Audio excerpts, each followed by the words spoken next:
partir do versículo 1 que diz: E disse Davi: há ainda alguém que ficasse da casa de Saul, para que lhe faça bem por amor de Jonatas? E havia um servo na casa de Saul, cujo nome era Ziba, e o chamaram que viesse a Davi. E disse-lhe o rei: És tu Ziba? E ele disse: servo teu. Versículo 3. E disse o rei: não há ainda algum da casa de Saul, para que eu use com ele de benevolência de Deus? Então disse Ziba ao rei: ainda há um filho de Jonatas, aleijado de ambos os pés. E disse-lhe o rei: onde está? E disse Ziba ao rei: eis que está em casa de Maquir, filho de Amiel, em Lodebar. Versículo 5. Então mandou o rei Davi e o tomou da casa de Maquir, filho de Amiel, de Lodebar. E vindo Mefibosete, filho de Jonatas, filho de Saul, a Davi, se prostrou com o rosto por terra e se inclinou, e disse Davi: Mefibosete. E ele disse: eis aqui teu servo. E disse-lhe Davi: não temas, porque de certo usarei contigo de benevolência por amor de Jonatas, teu pai, e te restituirei todas as terras de Saul teu pai, e tu de contínuo comerás pão à minha mesa. Amém? Sempre dando glórias a Deus. Aleluia. Glorificado é o nome de Jesus. Amém? Louvo a Deus pela vida da igreja, pela oportunidade de mais uma vez poder estar aqui. Deus continue abençoando a todos os irmãos presentes, pastores. Glória a Deus. Aleluia. Queridos, eu gostaria de transmitir uma palavra ao coração da igreja, uma palavra objetiva, simples e eficaz, e com certeza, se você prestar atenção, der ouvido, Deus vai fazer algo na sua vida, como tem feito através dos ministros que já transmitiram o parecer de Deus. Quando eu olho para o livro de 2 Samuel, especificamente no capítulo número 9, abordando a história de Mefibosete, eu amo muito o livro de 1 e 2 Samuel. E eu sempre costumo dizer que o livro, pastor, de 1 Samuel ao capítulo de número 25, ele é um. E a partir do capítulo de número 25 até o livro de 2 Samuel, ele é outro. Por quê? Porque o livro de Samuel foi escrito, acredita-se que fora escrito por ele, os seus primeiros capítulos até o momento que o profeta Samuel mantém-se em vida. Mas a partir do momento que ele ausenta parte desta vida para outra, o livro não para, o livro continua. Se nós olharmos no capítulo 1 de 1 Samuel ao capítulo de número 25, nós vamos perceber que nesse trajeto, que nesse processo é registrado a vida do profeta Samuel. Mas a partir do capítulo 25 ele sai de cena.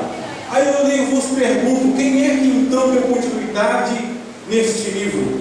Todos que amam a Bíblia, que estudam a Bíblia, que estudam a história, sabem que ao lado do profeta sempre acompanhavam alguém para registrar os acontecimentos.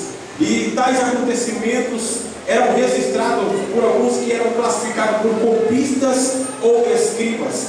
E quando não existiam esses dois tipos de pessoas, era classificado uma terceira. Que tipo de terceira pessoa era registrada, pregador? Era alguém que tinha um sentimento emocional por tal pessoa, e a partir daquele momento pegava aquela obra e dava continuidade, a fim de que esses registros ficassem registrados, para que assim o nome do Senhor Deus pudesse ser glorificado. E olhando para o livro de 2 Samuel, eu trato o livro de 2 Samuel, jovem pregador, pregador Vitor, como um livro póstumo. O que é um livro póstumo? Todas as vezes que o autor daquele livro começa esta obra, começa aquela obra, começa de imediato o início a uma obra, mas ele não termina, que foi o caso de Samuel, após a morte deste autor. Uma pessoa dá continuidade nesta obra, e ao terminar esta obra, este livro é classificado como livro póstumo. Então o livro de 2 Samuel, pelo menos para mim, é considerado um livro póstumo, porque só foi concluído após a morte do profeta Samuel. Mas eu louvo a Deus que ficaram os escritos registrados para o nosso ensinamento, para o nosso aprendizado. E quando eu olho para o livro de Samuel, eu vejo pelo menos 3 personagens, talvez, que é mais importantes para alguns de nós, por se tratar de Davi, por se tratar do profeta Samuel e por se tratar do rei Saul. Esses 3 personagens, ele abrange, por que não dizer, a maior parte do livro de Samuel. E traz-nos um aprendizado muito grande como esses que vamos mencionar aqui no capítulo 9 de 2 Samuel. Quando a Bíblia menciona no versículo 1 que o rei Davi, ele faz uma pergunta. Quando ele faz esta pergunta, ele já estava tomando posse do seu reino e já havia se passado aproximadamente 20 anos que Davi estava aguardando chegar a esse trono. E quando Davi chega nesse trono, ele faz então uma varredura no seu palácio, ele faz uma varredura dentro do seu reino, a fim de encontrar alguém, ou seja, um sobrevivente da linhagem antiga, da linhagem destronada, da linhagem que foi banida. Ele esperava encontrar alguém. A pergunta dele é relacionada com um sobrevivente. Ele pergunta: há porventura alguém da casa de Saul, da quem eu possa usar de bondade, por amor de Jonatas? Quando eu olho para a pessoa de Davi, algo surge no meu coração e eu gostaria de transmitir a palavra de Deus nesta madrugada, baseado em pelo menos 3 pontos: Davi, Ziba e Mefibosete. Eu quero intitular a mensagem desta madrugada com a seguinte epígrafe: promessa desconhecida. Grita comigo: promessa desconhecida. Olha para quem está do seu lado e diga: promessa desconhecida. Olha para ele e diga: está sofrendo, está sendo pisado, está sendo humilhado. Diga para ele: Deus tem uma palavra para você nessa madrugada. Diga para ele: se você acredita, já pode levantar a sua mão e glorificar ao Senhor dos exércitos, Rei dos reis, Senhor dos senhores. Então, queridos, no primeiro ponto que eu abranjo nesta mensagem, se tratando do rei Davi, a história menciona que Davi havia esperado aproximadamente 20 anos para que ele pudesse fazer essa pergunta. E quando ele faz essa pergunta, ele não faz num costume da época, ele não faz parafraseando, ele não faz usando subterfúgio, ele faz de punho próprio, ele faz com o seu próprio verbo. A Bíblia está mencionando que ele estava interessado em alguém sobrevivente da linhagem antiga. Eu já vou te explicar melhor. Quando eu falo acerca desse texto, acerca desta pergunta do rei Davi, eu me recordo dos dias de Jesus, quando os magos vieram de longe até a capital Jerusalém, e eles chegam na capital e perguntam: aonde é nascido o rei dos judeus? E a Bíblia Sagrada menciona que bem Herodes com toda Jerusalém se alarmaram. Por que eles se alarmaram, pregador? Porque já havia um rei dos judeus da época, estabelecido por Roma, que era o próprio Herodes. Então Herodes ficou temoroso, ficou com medo de perder a posição, ficou com medo de perder o destaque, ficou com medo de perder o seu brilho. E a Bíblia Sagrada menciona que Jerusalém ficou alarmada, ficou espantada. E a Bíblia Sagrada menciona que Herodes toma esses magos em particular e chama aqueles que tinham posse da informação. faz com que esses dessem informação para esses magos, e chama os magos em particular e diz: vocês vão na frente, encontrem o menino Jesus, depois vocês retornem para que eu possa ir adorá-lo também. A Bíblia menciona que agora os magos saem de Jerusalém e vão ao encontro aonde Jesus estava, e no meio do caminho uma estrela guia eles. A astronomia, que é a ciência que estuda os astros, diz que o brilho da estrela demora aproximadamente 10 anos para chegar à terra. Então, quando olhamos para o céu e contemplamos o brilho de uma estrela, nós estamos contemplando o passado, porque aquela estrela não está mais naquele lugar, aquela estrela já está lá na frente. Então, pela astronomia, dentro da astronomia eu encontro uma comprovação que a Bíblia está afirmando uma verdade, porque a ciência comprova que a estrela, ela se move de lugar, e a minha Bíblia diz que a estrela estava se movendo, ela estava guiando os magos, mas ela para aonde Jesus estava nascendo. E quando os magos encontram Jesus, porque eles foram guiados pela estrela, eles prestam adoração a Cristo, e depois, instruídos por Deus, eles não retornam para Herodes, mas seguem o seu caminho adiante. E depois Herodes, observando que foi enganado, pastor Alberto, ele dá uma ordem em Jerusalém dizendo: toda criança de 2 anos para baixo deve ser morto. Então, pelo texto, pela Bíblia Sagrada, eu posso crer, eu posso avaliar que já havia se passado aproximadamente 2 anos após o nascimento de Jesus, e Herodes ainda estava interessado na morte de Jesus. Por que, pregador, Herodes ainda estava interessado na morte de Jesus? É porque desde o início da informação ele se sentia ameaçado. Se passou 2 anos, ele se sentia ameaçado ainda. Pregador, o que é que tem a ver a história de Mefibosete, se tratando do início de Davi, com a história de Jesus e Herodes?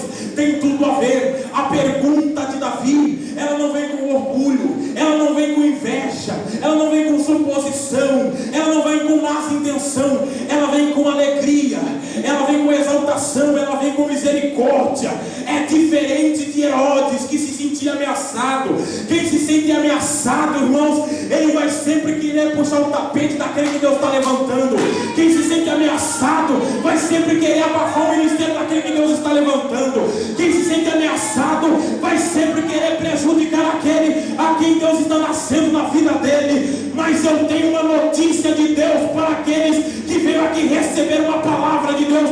Quem é Davi é diferente. Ele não se sente ameaçado, ele não se sente prejudicado, ele não se sente dentro da competição, porque ele sabe que o mesmo Deus que levantou ele, que colocou ele no trono, que colocou ele em destaque, que levantou ele, é o mesmo Deus que vai levantar você que está aí, é o mesmo Deus que vai te capacitar, é o mesmo Deus que vai abrir porta, é o mesmo Deus que vai te batizar, é o mesmo Deus que vai colocar teu ministério em ascensão. Quem já está compreendendo a palavra de Deus, levante a mão direita, levante a mão direita, chacoalhe ela. Só quem é Davi chacoalha a mão direita, só quem é Davi adora o Senhor dos Exércitos, porque se é o mesmo Deus que eu, tem que alegrar com a minha vitória, tem que alegrar com a vitória do teu próximo.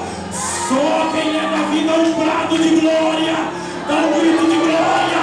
Adora, adora, adora, adora, adora. Só quem é Davi adora. Davi é diferente. A cultura da época dizia, escute, que todos aqueles que chegavam no poder, que todos aqueles que chegavam na posição, pastor Mateus, eles davam uma ordem no palácio. Todos os reis da época, a cultura era essa: eles faziam a varredura no palácio, a fim de buscar um sobrevivente da linhagem antiga e mandar matar, para que lá na frente aquele descendente não viesse requerer o trono, viesse requerer a autoridade, a posição que era de direito.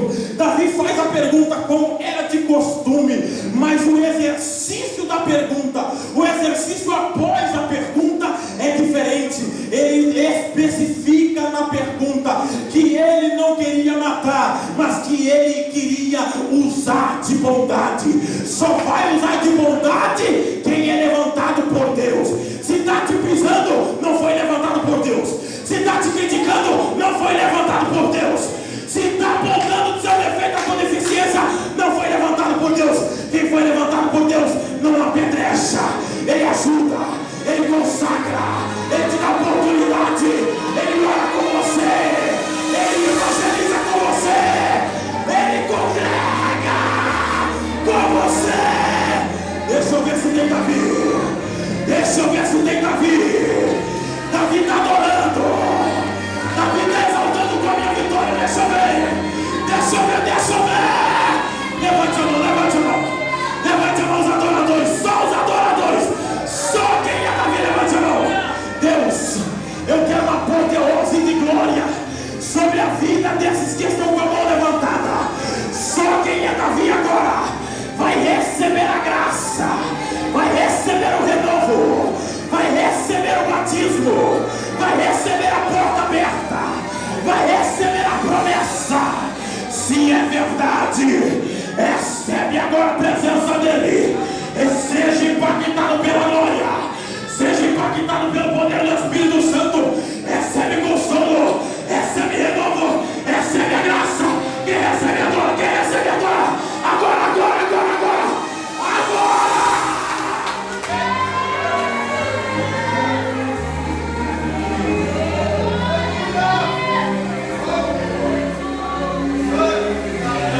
Olha para mim. A Bíblia Sagrada menciona que após Davi fazer essa pergunta, se manifesta dentro do seu palácio alguém por nome Ziba. Olha para quem está do seu lado e grita: Ziba. Não grita mais forte, ele não grita: Ziba. É o segundo ponto. A Bíblia menciona que automaticamente, eu vou simplificar para você entender. Quando Davi faz uma pergunta, ele não estava perguntando para Ziba, não. Ele estava perguntando para todos os seus servos. Mas aquele que possuía a informação se manifestou. Você pode ler isso no texto que você vai notar. Todas as vezes que você abrange o seu conhecimento, trava o seu conhecimento, adquire conhecimento empírico, adquire conhecimento literário, a partir do momento que você lê, você consegue enxergar a interpretação, você consegue enxergar o cenário, você consegue enxergar a situação. Então, pela Bíblia Sagrada, eu percebo Davi perguntando para todos os seus servos, para todos os seus subordinados. Mas Ziba, que possuía informação, se manifesta e diz: eu conheço alguém. Só que tem um detalhe: a Bíblia faz uma preparação do que ele vai falar, para depois especificar o interesse de Ziba. Ele olha para o rei e diz assim: olha, eu conheço sim alguém da casa de Saul, é o filho de Jonatas, só que tem um probleminha, ele é aleijado. Grita para quem está do seu lado, diga: ele é aleijado. Quando a Bíblia Sagrada diz que Ziba especifica que havia um sobrevivente, mas aponta para a sua deficiência, eu vejo que ele está falando do acidente, da tragédia que ocorreu com essa criança. Vamos voltar um pouquinho em 2 Samuel, capítulo 4, versículo 4. A Bíblia Sagrada relata nesse texto que havia guerra em Israel, e eram os dias do rei Saul. E a Bíblia Sagrada que diz que todos os dias do rei Saul houve guerra entre ele e os filisteus. E a Bíblia Sagrada menciona que Saul resolve ir à batalha, tanto ele quanto os seus filhos. E a Bíblia Sagrada diz que agora veio a mão do Senhor sobre o rei Saul. E a Bíblia diz agora que Saul cai em batalha, os seus filhos também caem em batalha. E pela Bíblia eu posso conjecturar teologicamente que a informação sai da batalha, através de um mensageiro, chega dentro do palácio e cai no ouvido de quem? Da ama que cuidava de Mefibosete. Toda pessoa de posse, principalmente os príncipes, eles tinham uma ama que ajudava na ausência do pai, que cuidava desta criança, que dava um tratamento digno para essa criança na ausência do pai, na ausência da mãe. A Bíblia então diz que agora esta Ama, ouvindo esta informação que o rei da época havia caído, os seus filhos também haviam caído em batalha, ela no âmbito de socorrer, na alegria de querer salvar aquela criança da qual ela amava muito, ela pega a criança, e na hora que ela vai sair, a criança cai. Ela não derrubou por querer, a criança cai e fica coxo. Mas o que mais me chama a atenção não é a deficiência de Mefibosete, mas é a atitude desta Ama, pastor Mateus. Por quê, pregador? Porque se todos nós olharmos para esta Ama, nós vamos ver que ela ganhava para cuidar desta criança. Ela sabia que esta criança era um príncipe, mas nem por isso ela agiu com interesse, ela agiu querendo receber uma troca, ou querendo receber lá na frente. Ela agiu porque ela tinha uma virtude. Ela não sabia da promessa que havia entre Davi e Jonatas, porque este pacto, este voto era de posse, era de conhecimento apenas de Davi e o seu amigo Jonatas. A Ama não sabia, mas quando ela pega a criança a fim de socorrer, a fim de salvar, ela está fazendo sem conhecer a promessa que Mefibosete estava sobre ela. Ela julga Mefibosete sem saber que aquela criança estava debaixo de uma promessa, estava debaixo de um voto, estava debaixo dos olhos de Deus. Pregador, onde é que você quer chegar? Eu vou simplificar para você, dar glória a Deus. A Ama ajudou Mefibosete sem conhecer a sua promessa.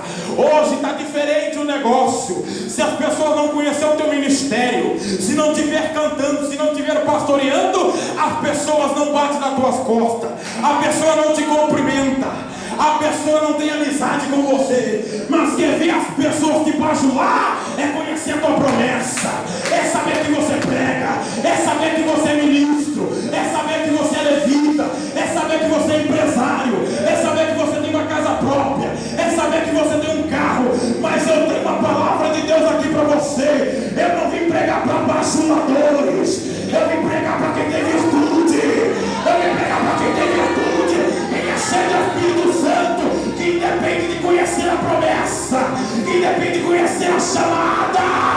Deixa eu ver quem tem virtude nesta madrugada. Deixa eu ver quem tem virtude nesta madrugada. Já pode adorar a Deus.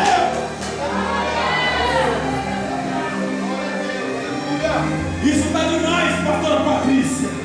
As pessoas só vão na vigília se souber o nome do pregador, só vão nos grandes congressos se saber o nome do cantor.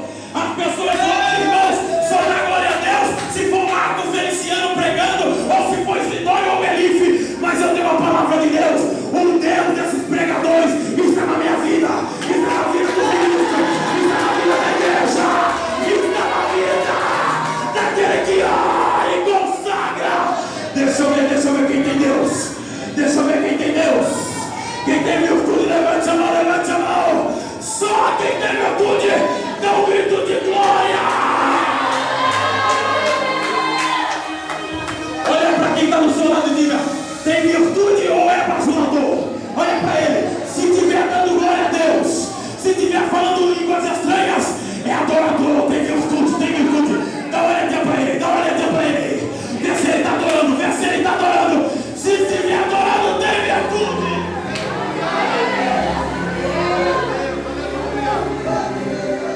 Olha para mim.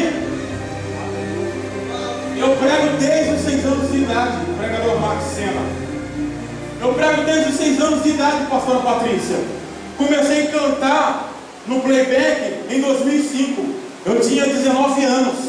Aí, porque alguém virou cantar em 2005, colocou na cabeça, porque a psicologia diz que existe um fenômeno chamado fenômeno RAM, registro automático da memória. Tudo que você vê, tudo que você ouve, fica registrado na sua memória, não tem como apagar, mas tem como reeditar. Aí a pessoa não sabe desse detalhe.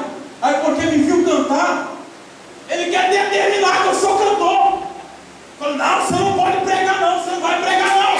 Não conhece a promessa. É melhor você bajulador. Agora quem não conhece a promessa, ele diz: vai porque Deus é contigo. Nunca te vi pregar, mas Deus está na tua vida. Se você tiver comunhão, se você consagrar, Deus vai fazer milagre, porque Ele é que está na tua vida.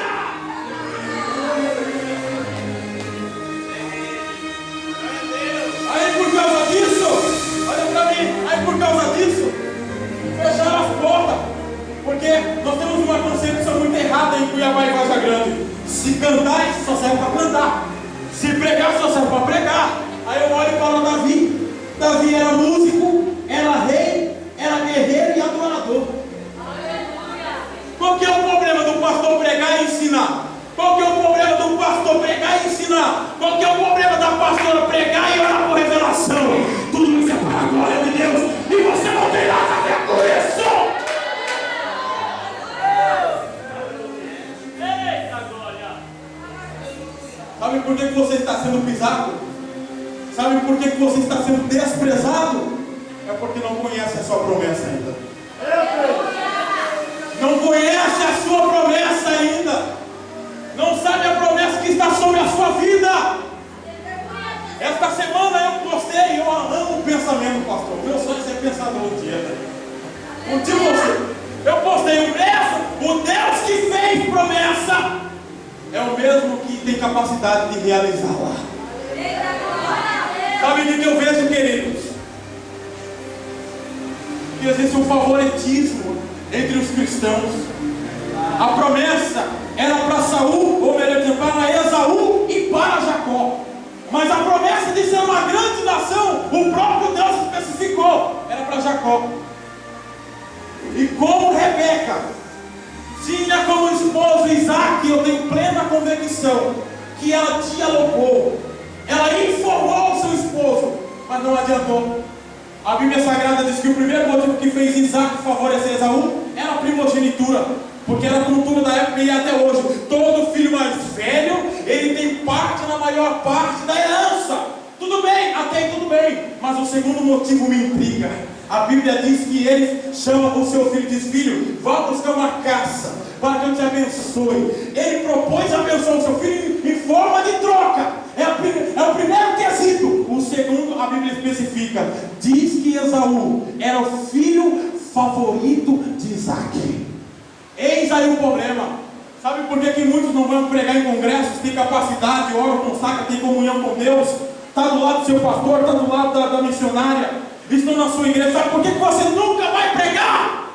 Porque você não é favorito dos homens. Só que eu tenho uma notícia de Deus: quem tem promessa do alto não depende do homem, depende de Deus.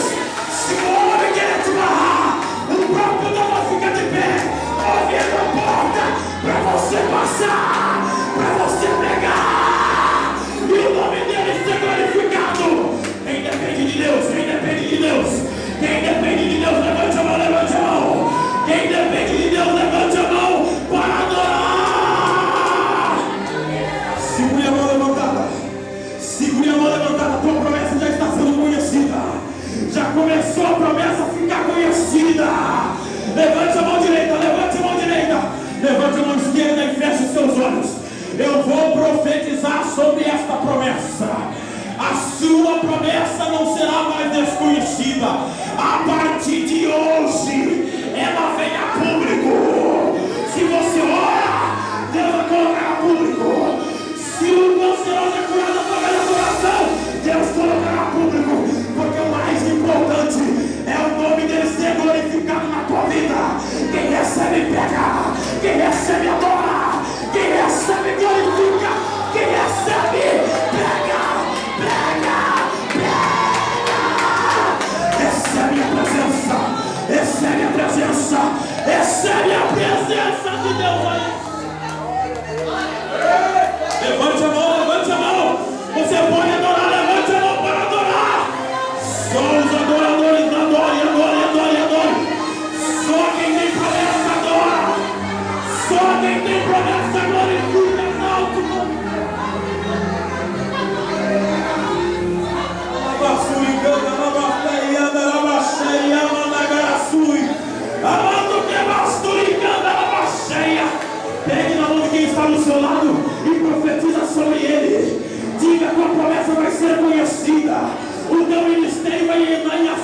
não.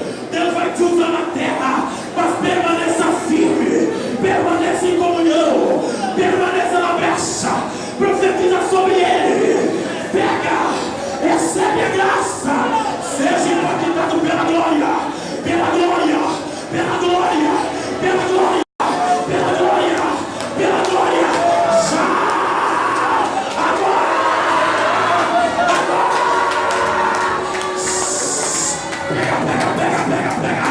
pega, levante a mão e outro melhor glória, levante a mão e pega na presença de Deus.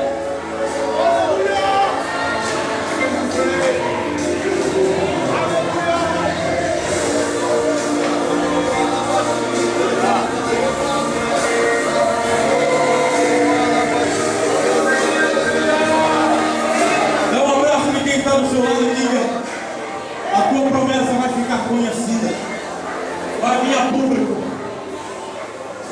Profetiza sobre a vida dele, porque amanhã ou depois ele estará viajando, ele estará empresariando, e você vai dar glória a Deus junto com ele, porque é o mesmo Deus que está levantando ele, é o mesmo Deus que vai te abençoar, é o mesmo Deus que vai abrir porta para você, é o mesmo Deus que vai te usar em milagres, é o mesmo Deus que vai te usar para ganhar almas, é o mesmo Deus que vai te usar na terra. E se eu estou falando com vencedores, tira o pé do chão para adorar.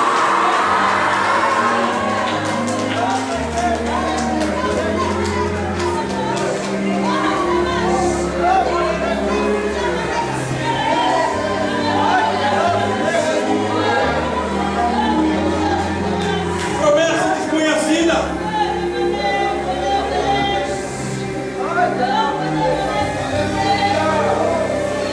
Não é falta de orar, pastor Mateus. Não é falta de consagrar, pastora Patrícia. É falta de conhecimento. O homem, para te estabelecer, ele precisa te conhecer. Mas nós estamos diante de alguém que não precisa de opinião humana, de atitude humana para te exaltar. Só depende dele. Jesus Cristo de Nazaré. Hoje é o dia que ele vai te exaltar. Hoje é o dia que ele tira você da fila. Hoje é o dia que ele cura essa enfermidade. Hoje é o dia que ele abre porta, quebra os grilhões. E se eu fosse você, adoraria, porque há uma glória de Deus vindo sobre este lugar. Se eu fosse você, só adoraria.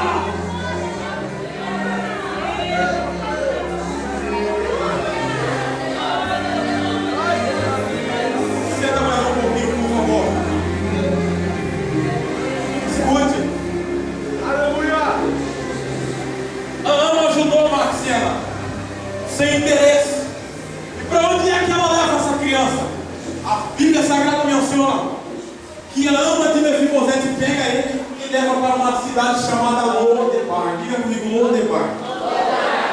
Mais uma vez, por gentileza, olha para quem está do seu lado e diga: está pronto para ouvir?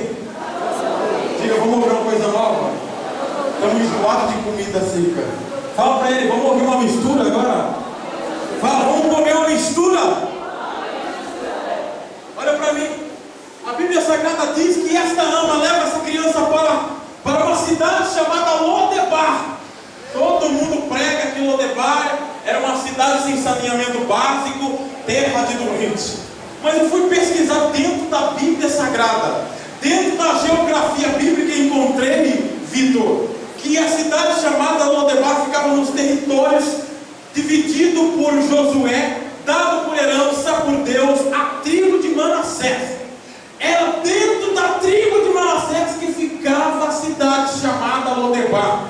Aí diante disso eu te pergunto, baseado no que nós encontramos no livro de Gênesis, porque a Bíblia diz no capítulo 1 que tudo que Deus fez era bom. Então tudo que Deus faz, que Deus dá, é bom. Aí eu vos pergunto, se Deus deu por herança esta pequena propriedade, deu essa expansão de terra para esta tribo de Manassés, na qual eles passaram a residir, então eu vos pergunto, será que essa terra era ruim? Quem é que não se lembra quando Josué e Caleb foram ver a terra? Eles olharam e trouxeram informação dizendo que a terra era boa. e precisava de ajuda de alguns homens para carregar um cacho de uva. Então essa teoria de dizer que esta cidade era uma terra seca, terra sem saneamento básico, terra de doente, é papo furado.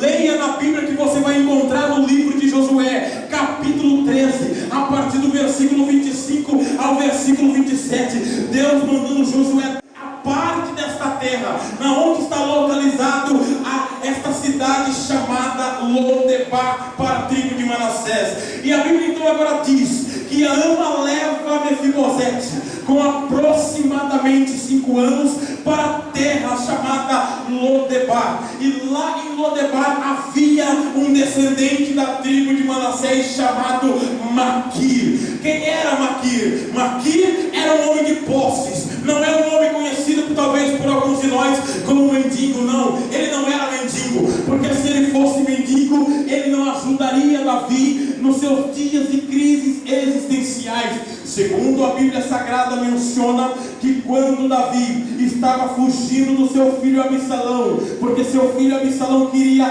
absorver, ou melhor dizendo, ele queria usurpar o trono, ele conspirou contra o trono de Davi. E Davi, para salvar a sua vida, ele foge para o deserto. E neste deserto, aonde ele estava próximo das adjacências dos territórios de Manassés. E a Bíblia Sagrada menciona que um dia saem todas as pessoas de posse, os reis da época, e vem trazer mantimento tanto para Davi, tanto para aqueles que estavam juntamente com ele. E quem é que estava incluso nesta ajuda? Quem é que estava incluso com as pessoas de posse? Era Maquir, descendente da tribo de Manassés. Então Maquir não era pobre, Maquir não era mendigo, porque mendigo não tem posses, mendigo não tem nada. Então quando eu olho para esta ama, levando Mefibosete para Lodebar, para ficar sobre os cuidados de Maquir, eu vejo que Deus estava trabalhando nesta atitude desta mulher. Por quê, pregador? Porque Deus não levou Mefibosete para um lugar vazio, para um lugar sem amparo,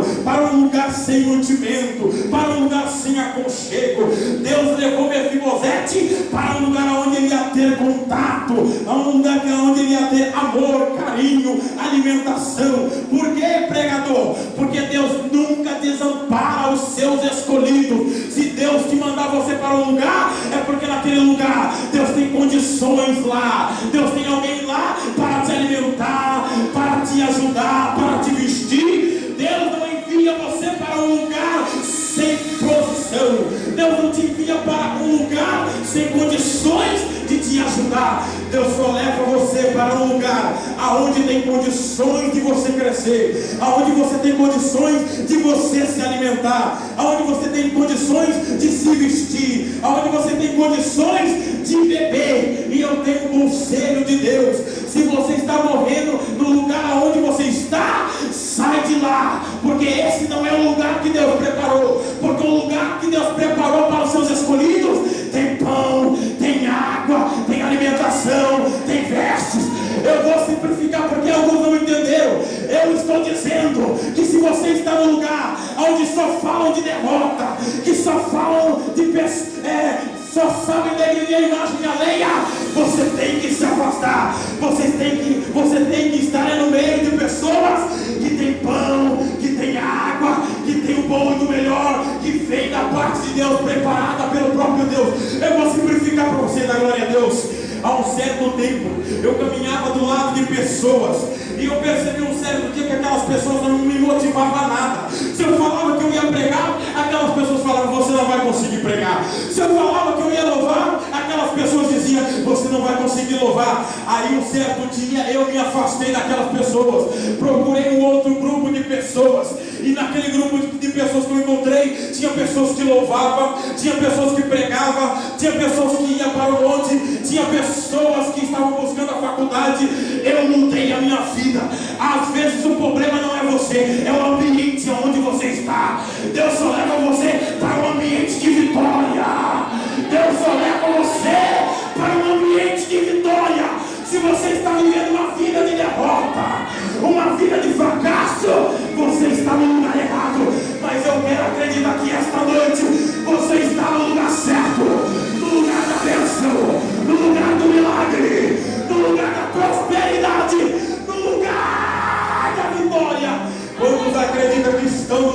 certo? Quantos acreditam que estão no lugar da bênção? Levante a mão e dá um brado de glória a Deus para o Senhor, meu Deus.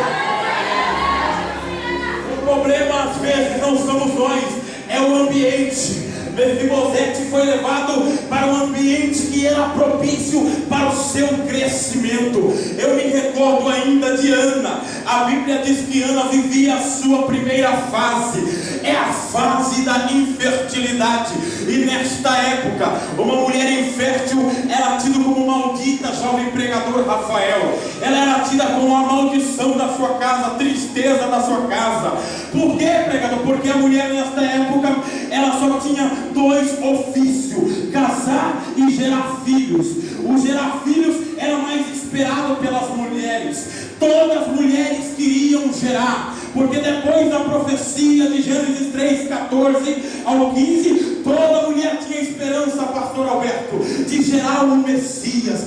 Então, quando eu olho para esta mulher, uma mulher triste, uma mulher problemática, a tristeza da sua casa, a vergonha do seu marido, eu vejo uma virtude nela, porque ela não fica em casa prostrada, ela não fica num ambiente de derrota, ela não fica num ambiente frágil, ela muda de ambiente, ela sai de Ramá e sobe para Siló. O que tinha em Siló, segundo Josué capítulo 16, a Bíblia diz que o tabernáculo de Deus foi transferido de Gilgal para Siló, que Deus havia permitido ser levantado nos dias dos juízes. Ou seja, em todo o período de vida do profeta Samuel, esteve em Siló o tabernáculo de Deus, que representa a sua presença, a sua criação, a sua comunhão, a sua intimidade. Então Ana saía do ambiente de tristeza e ia para um ambiente de vitória, de adoração, de esperança. O defeito, irmãos, é alguns ficar no mesmo ambiente, mas eu quero te convidar para você vir para Siló esta noite, mudar de ambiente, vir para o ambiente da glória, vir para o ambiente de vitória, vir para o ambiente de milagre. É só no ambiente de vitória que você será vitorioso. Quantos querem estar no ambiente de vitória? Quantos querem estar no ambiente de adoração, de sacrifício? Quantos querem estar no ambiente de crescimento espiritual, que tem pão e água? Levante a mão para adorar.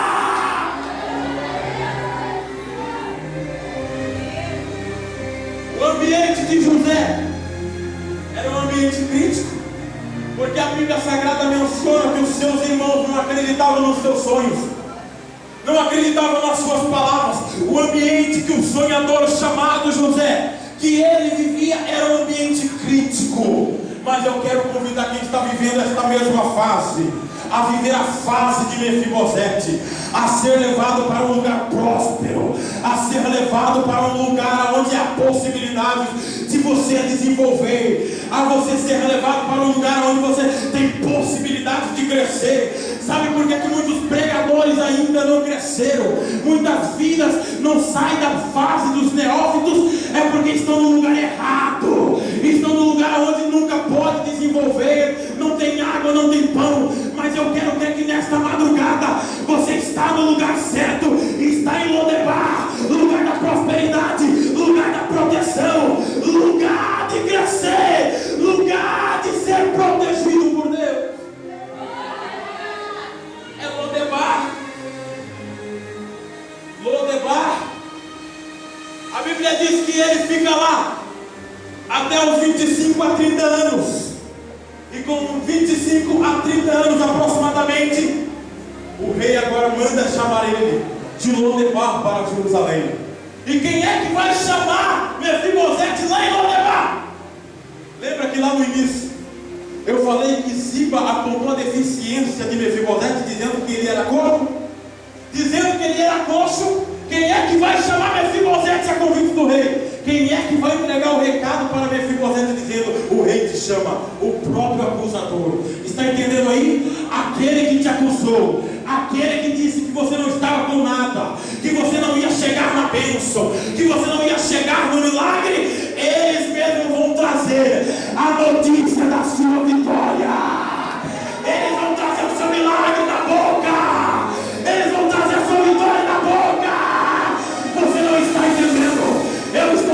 os teus inimigos, o teu acusador vai dizer que você é vitorioso, que Deus está com você, que o Rei dos Reis está te chamando.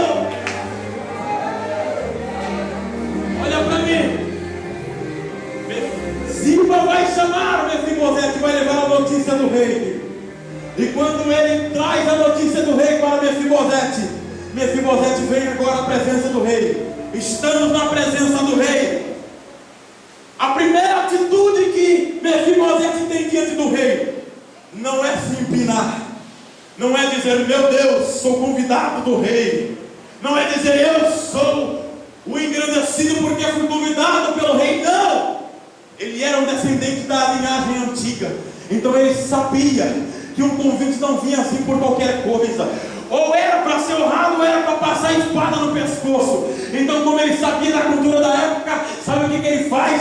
Ele se coloca como um cão morto. Em outras palavras, ele faz isso aqui. Ele se prostra diante do rei. E ele estava dizendo, quando ele se prostra diante do rei, ele estava dizendo, eu sou convidado do rei, mas eu não sou nada. Em outras palavras, ele estava dizendo, eu posso até ser salvo, mas não sou nada. Eu posso até estar diante de Deus, mas eu não sou grande, grande é Ele. Eu posso até pregar, mas sem Ele eu não prego, eu não louvo, eu não faço nada. Eu dependo do Rei, eu vivo pelo Rei, é a misericórdia do Rei que faz com que estejamos diante dEle. A Bíblia Sagrada diz que ele se prostra diante do rei. Depois que ele se prostra diante do rei e se coloca como um cão morto, a Bíblia diz que o rei Davi especifica para ele dizendo, é de paz que eu mandei te chamar. Eu mandei te chamar porque eu quero te honrar. Eu quero usar de bondade por amor do teu pai Jonatas. Eu vou usar de benevolência para contigo. Aí agora Davi dá uma ordem para todos os seus súditos que estão à sua volta, mediante a reunião com Mefibosete. Ele diz, tudo que era de Saul, tragam para ele, porque vai voltar para a mão de Mefibosete, porque a herança é de direito de Mefibosete, a fazenda é de direito de Mefibosete, a carruagem é direito de Mefibosete, os servos que estavam a serviço de Saul é direito de Mefibosete. Em outras palavras, tudo aquilo que Mefibosete deixou de receber, deixou de viver, deixou de gozar durante 25 a aproximadamente 30 anos, agora por vontade do rei, ele ia gozar porque o rei deu ordem. Você está entendendo, queridos? Talvez até hoje você não teve condição de comprar o seu carro próprio. Talvez até hoje você não conseguiu comprar ainda a tua casa própria. Mas eu tenho uma notícia de Deus. Hoje o rei tem desejo que você alcance a tua prosperidade. Tudo que você tem direito vai vir para a tua mão, vai vir para a tua vida, vai vir para o teu ministério, vai vir para a tua igreja. Eu estou dizendo que o rei está te dando condição para você viver do bom e do melhor, do bom e do melhor, do bom e do melhor. Só quem acredita adora, adora, adora. Só quem acredita dá mais um grado de glória. Eu vou encerrar. Agora tem um detalhe. Quem é que estava com a posse? Quem é que estava administrando os bens do rei Saul? Era Ziba. Era o acusador. Agora ele deixa de administrar para si, porque ele administrava para si, Vitor. Ele administrava como se fosse dele, porque ele tentou tirar Mefibosete da jogada. Lá no início, quando ele aponta o defeito de Mefibosete, ele estava dizendo, rei, mesmo que ele for descendente, ele não presta para voltar para o trono, não serve para o trono porque ele é coxo, e nenhum coxo pode assumir o trono ou entrar no templo. Então deixa ele lá. Em outras palavras, ele estava dizendo, deixa eu ficar com o que é dele para mim. Mas quando Mefibosete vem a convite de Davi, a convite do rei para o palácio, e o rei determina que o que era de Jonatas, que o que era de Davi, vai ser agora de Mefibosete, Deus estava dizendo, o invejoso não vai ficar com nada que é seu. O sobre o teu ministério. O invejoso quer a tua casa. O invejoso quer pregar onde você já pregou. O invejoso quer uma empresa igual a sua. O invejoso quer a sua família. O invejoso quer um marido igual ao seu, uma esposa igual a sua. Mas eu tenho uma notícia de Deus: sai da frente, invejoso, porque a bênção não é para você, é para aqueles que o rei convidou para ele abençoar. E o convidado esta noite é você. É você, é você. Quem é convidado, levante a mão para adorar. Tem convidado do rei aí, levante a mão. Tem convidado pelo rei, levante a mão. Deixa eu ver. Quem já começou a ser abençoado, começou a prosperar, começou a adorar. Deixa eu ver se tem convidado pelo rei aqui. Deixa eu ver, deixa eu ver. Se tiver dando glória a Deus, é convidado pelo rei. É convidado pelo rei. É convidado pelo rei. É convidado pelo rei. Fica de pé comigo, por favor. Pegue na mão de alguém, por favor. Agora arranca ele do lugar, mas arranca ele do lugar. Arranca ele do lugar, traz ele aqui à frente. Pegue na mão dele, puxa ele aqui. Se ele não quiser vir, chuta a canela dele. Corre, mas é só quem foi convidado. Olha para quem está do seu lado e pergunta: você é convidado? Então adora, porque o rei usou de bondade com você. Nós estamos na presença de Deus não é porque merecemos, é pela graça dele, é pela graça de Deus, é por bondade dele. Pregador, mas eu oro, eu profetizo, eu oro por revelação, e daí? Isso não te faz merecedor. O que nos faz merecedor é o sangue de Cristo no Calvário. Se não fosse o sangue dele, você não estaria aqui. Eu vou encerrar. O primeiro ponto é o rei Davi, o segundo ponto é Ziba, e o terceiro ponto para finalizar é Mefibosete. Diga comigo, Mefibosete. Mefibosete foi colocado na mesa juntamente com o rei. Foi o último versículo que eu li. Ele foi convidado à mesa com o rei. Aqui não tem uma mesa para me simplificar, mas eu vou fazer aqui. Eu preciso de uma cadeira aqui. Alguém, por favor? Uma cadeira aqui, por gentileza. Ele era o quê? Ele era aleijado. Grita comigo, aleijado. Olha para quem está do seu lado e diga: ele era coxo. Agora tem um detalhe, pastor. É Michel, né? Tem um detalhe, pastor Michel. Ele era coxo. Mas quando ele foi convidado, pastora Patrícia, para sentar na mesa com o rei, olha só o que acontece. Olha para cá. Por isso que eu chamei para você estar perto. Olha só o que acontece. Quando um aleijado, um paralítico está diante de uma multidão, qualquer um enxerga ele, qualquer um enxerga o seu defeito, qualquer um enxerga a sua deficiência. Mas quando ele senta na mesa, pastor, e ele vai puxando a cadeira, vai puxando, você não vê mais a sua deficiência, porque aparece em cima da mesa só da barriga para cima, do abdômen para cima. A deficiência desaparece diante do rei. Você não entendeu? Não deu glória a Deus porque não entendeu. Eu vou simplificar. Você não está entendendo. Lá no mundo você roubava, fazia parte da vida leviana, fazia parte do tráfico, você passava as pessoas para trás. Mas diante de Deus, quando você foi convidado para fazer parte do reino, quando você foi convidado para sentar à mesa do rei, a tua deficiência passou a desaparecer. O pecado passou a desaparecer na sua vida e começou a aparecer a comunhão com o rei, o contato com o rei, a adoração com o rei. É por isso que ninguém pode te acusar, porque você está diante do rei. E quem está diante do rei, o pecado não aparece, aparece a glória, a virtude, a comunhão, a graça. Tem assento para todo mundo diante do rei. Vamos compartilhar a bênção, a vitória. Solta o louvor dela aí. Dá um abraço nessa pessoa agora. Dá um abraço nessa pessoa agora. Ore por ela. Ore por ela agora. Profetiza o milagre.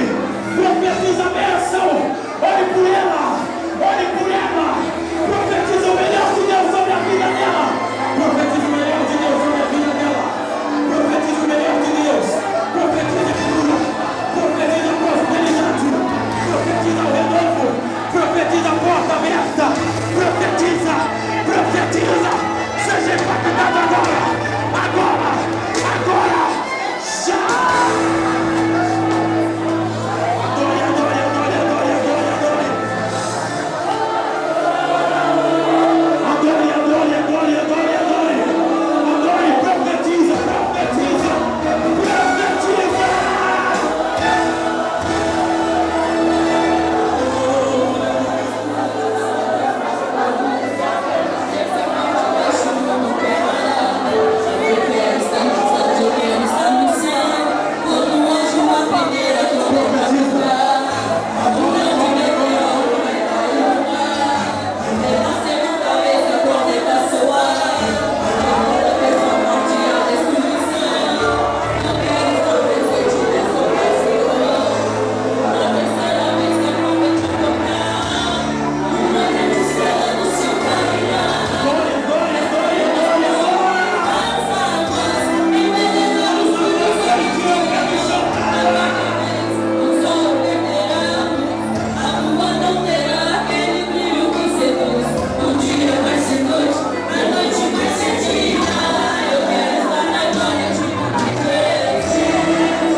Tem mais um louvor aí?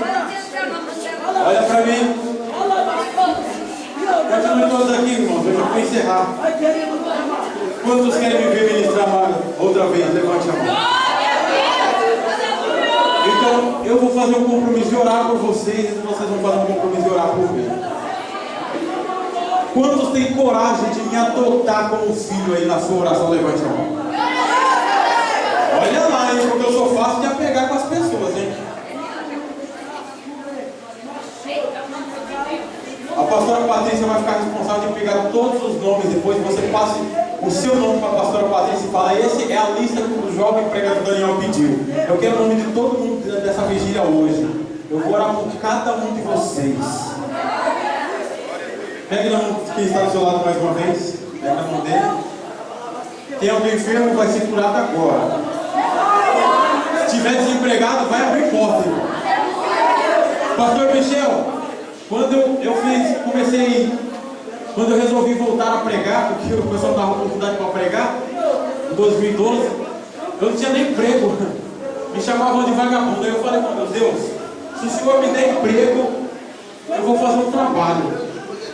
Comecei a realizar um trabalho chamado Jovem Stars, uma vez por ano, um trabalho de avivamento. Deus abriu a porta. Aí eu falei: Senhor, mas seu emprego está pouco, quero mais um. Aí o Senhor falou: o que você vai fazer? Eu falei: agora eu vou começar, eu vou gravar um DVD. Aí Deus me deu o segundo emprego e eu gravei um DVD. Aí eu estou com desejo agora, irmão, de ter mais um emprego. Aí Deus falou: não, tá bom, o seu emprego agora é pregar. Então Deus abre porta, irmão. Eu tenho 2 empregos de carteira registrada. Ah, pregador, não tem nenhum, Deus vai te dar 2 também, pronto, acabou. Pregador, mas eu não tenho tempo. Deus vai mudar o tempo, irmão, para você entrar nesse emprego. Só para você ter condições de abençoar pessoas. As pessoas hoje ligam para mim e falam: você tem condições de ajudar em vigília Natal? Eu falo: até 3, 4. Deus vai levantar empresários aqui nesta vigília. Até esses dias, pastor Michel, eu pagava para pregar. Agora eu estou sendo abençoado. Mas porque eu abençoo.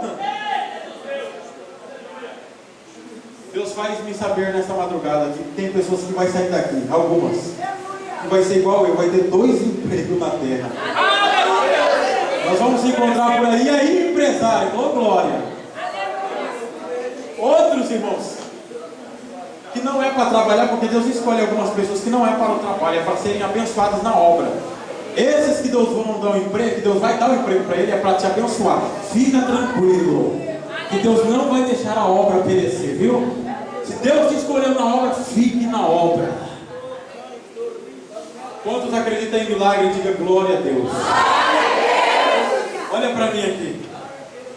Sabe por que eu pulo, irmãos? Eu berro no microfone, pulo. Embora preparado, bem estruturado, fiz um curso básico teológico, cresci na igreja, mas eu pulo mesmo, irmão. Sai da minha frente, eu grito mesmo. Um dia desse eu fui no congresso e o pastor falou: aqui nós não pula muito, não grita, porque aqui nós temos ética. Eu falei: pastor, eu sei o que é ética, mas também sei o que é poder do Espírito Santo.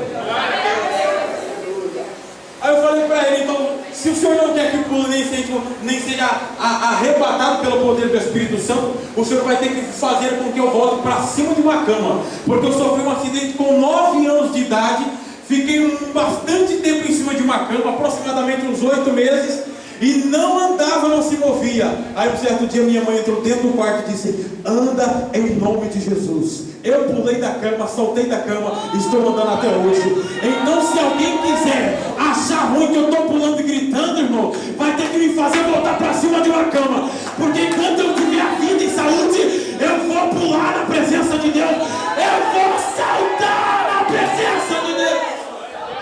Quantos acreditam em milagre? Eu sou um milagre. Acredita em milagre? Tem mais um louvor? Solte ele agora. Levante a mão para cima. Levante a mão do seu próximo. Levante a mão dele. Diga: vamos receber. Para encerrar com chaves de ouro. Diga: acredita, Deus, sua melhor glória.